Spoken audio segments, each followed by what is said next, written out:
New day, new food. So ngayon, magluluto tayo ng sayote with giniling. Tara, samahan niyo ako. Naka-ready na yung ating pan. Bubuksan lang natin.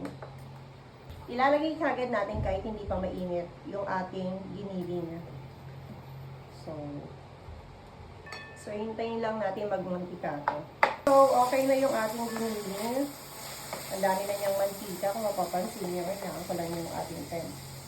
And, ilalagay na natin yung sibuyas sa bawang. Lagyan na rin natin yung kamatis sa gilid. So, igigisa lang natin yan. Then, lalagyan natin yung paminta.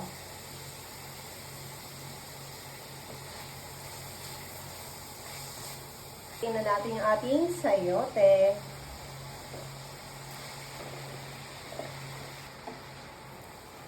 Halilin lang natin.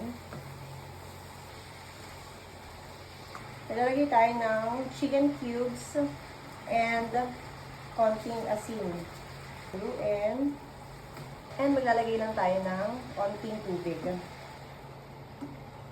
para lumambot yung sayote.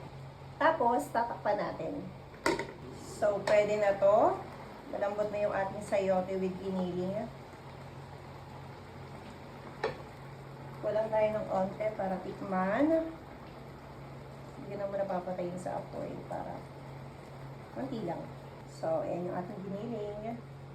Sayote na may giniling. So, tikman natin siya. Kung malambot na yung sayote. Very easy and very healthy na pwedeng pang lunch.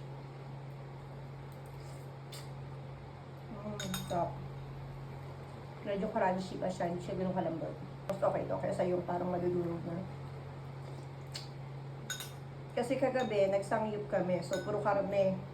As in talagang puro karne. So, sabi ko, huwag muna tayong meat talaga. Yung talagang full meat, diba? Maggulay muna tayo. Nilagyan ko na ng ordeng giniling para may ano naman, lasa. Sarap na sabaw. Gawa na rin kayo.